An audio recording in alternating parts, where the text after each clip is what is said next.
Hi, my name is Mackenzie Chapman, and for my Pressing Issues final project, I wanted to talk a bit about international adoption, a pressing issue that is very close to my heart particularly. To start off, I'd just like to give out a little statistic that is actually a big statistic and show what has come of international adoption in the past few years. It has declined greatly, as in 2004 there were 22,991 children who had been adopted internationally into the United States, and slowly we see this decrease up until 2013 where only 7,000 children had been adopted.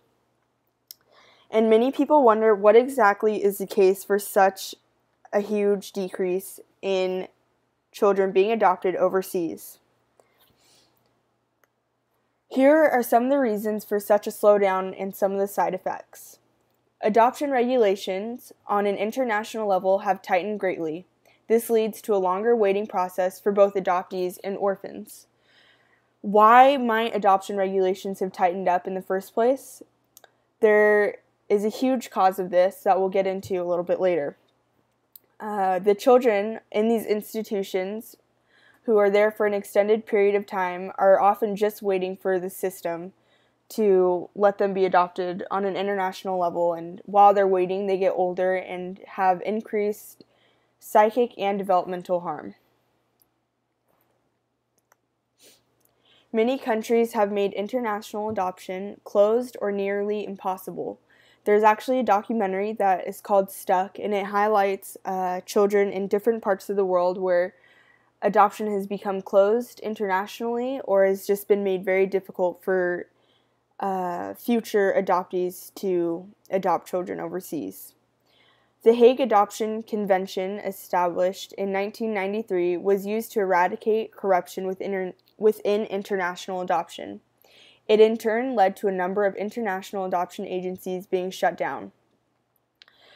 The Hague Adoption Convention really had great intentions from the start of it, but due to their high regulations, it made it really hard for agencies to keep up with some of the requirements to stay within the Hague Adoption Convention. This leads to some of the reasons for corruption.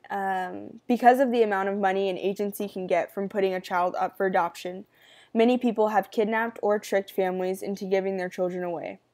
As a result, international adoption has been either shut down or has become a very long process.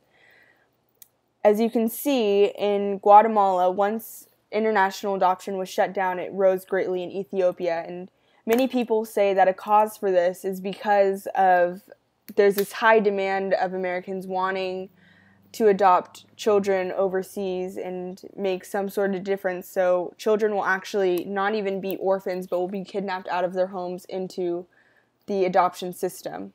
There have been quite a few cases where this has happened, which is why something like the Hague was established. It was to decrease these kidnappings and the discrepancies within the orphanages and within the countries, but in turn led to greater problems as many orphanages lost a lot of credibility throughout the establishment.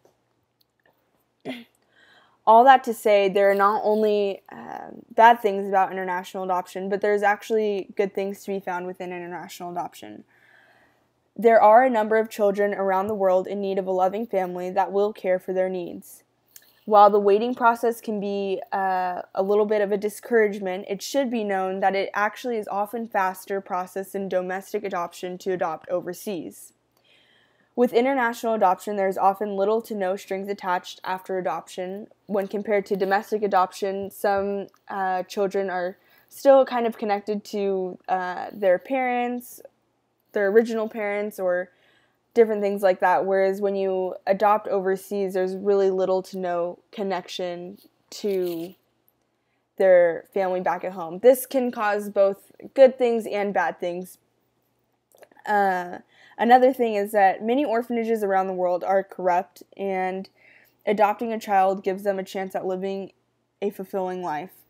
There are a number of circumstances that kids go through within the orphanages that just can mess them up physically and mentally, and it's important that people realize that and realize the importance of not just adopting a child, but what that child's future is going to look like if they choose to do that.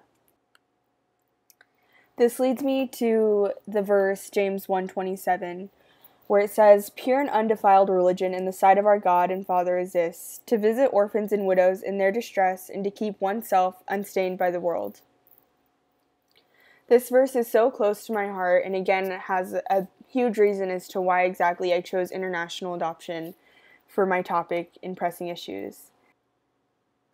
A couple years ago, I was actually living in Vietnam and worked in an orphanage called Holt Orphanage, and it originally was an international adoption agency and was still functioning underneath Holt, but I had learned many of the issues arose as Vietnam had shut down its borders for international adoption and was only allowing domestic adoptions within their country.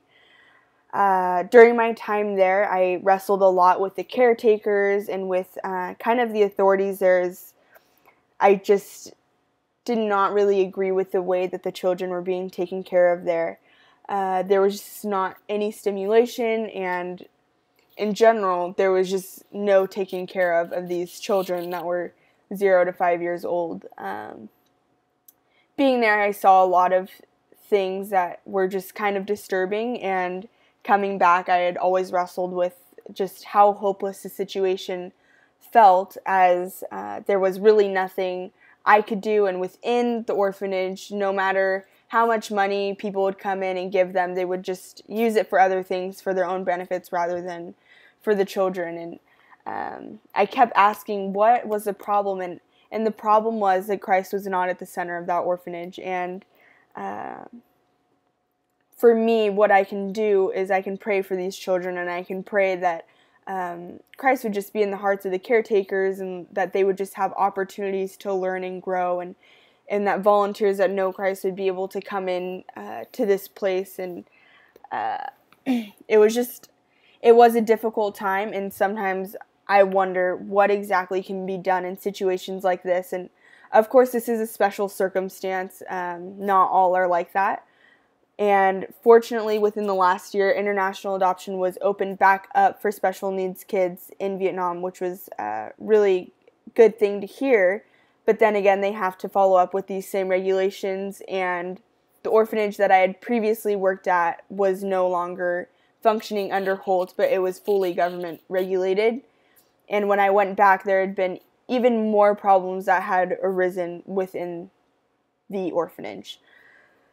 With that being said, there's so much potential for these children and for families that would just have the opportunity to love and know these children and grow with them throughout their lives. And my heart is that they ultimately would know Christ, and that Christ would just be in the orphanages and with the caretakers and with the children, whatever that process really looks like. And that's my heart for international adoption.